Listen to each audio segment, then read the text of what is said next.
It's a regular day at the petrol station in Johor Bahru, or is it? Drivers filling up their tanks might not have expected to see one of the most powerful men in the state standing right beside them. Johor Chief Minister Hafiz has taken matters into his own hands, literally, by showing up unannounced at several JB petrol stations to enforce Malaysia's fuel subsidy regulations. But why now? And what does this mean for Singaporean drivers who frequently head across the border? Welcome back to 2230, where we unpack real news that matters with all the facts you need to stay ahead. Hit that like button, subscribe if you haven't already, and let us know your thoughts in the comments below, because today's story may just change the way you travel across the causeway. So, what happened? On April 4th, the Johor Chief Minister posted on Facebook and Instagram that he had conducted surprise inspections alongside government enforcement officers. The objective?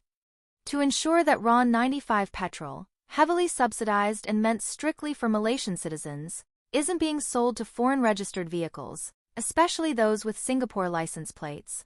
In his post, Hafiz shared videos and photos of the spot checks. In one scene, he approaches a Singaporean driver who is cheerfully filling his tank with RON97, the more expensive, unsubsidized fuel, as evidenced by the green nozzle. The driver reveals he enters Johor about once a week, mostly to shop for necessities. The interaction is friendly, but the message behind it is firm. Malaysia's fuel subsidies are not up for grabs. Another snapshot shows enforcement officers monitoring a Singapore-registered Mercedes, again confirming compliance. So far, it seems most foreign drivers are following the rules. But what if they weren't? Here's why this is a big deal.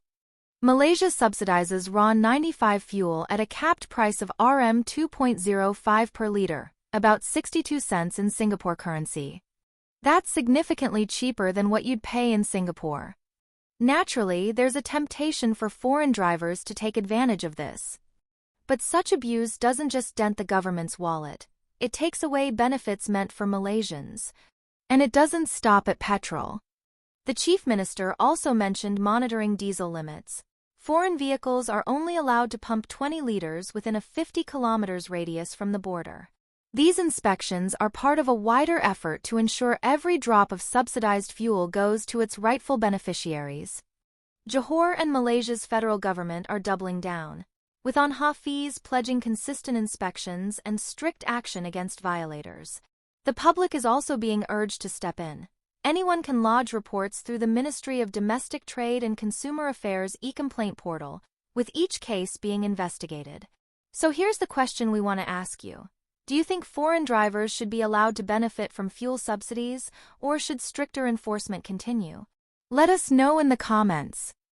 And if you've ever crossed into JB just for cheaper petrol or groceries, what was your experience like? We'd love to hear your side. Don't forget to like, share, and subscribe to 2230 for more deep dives into regional news with real-world impact. Your support helps us bring more stories that matter right to your screen.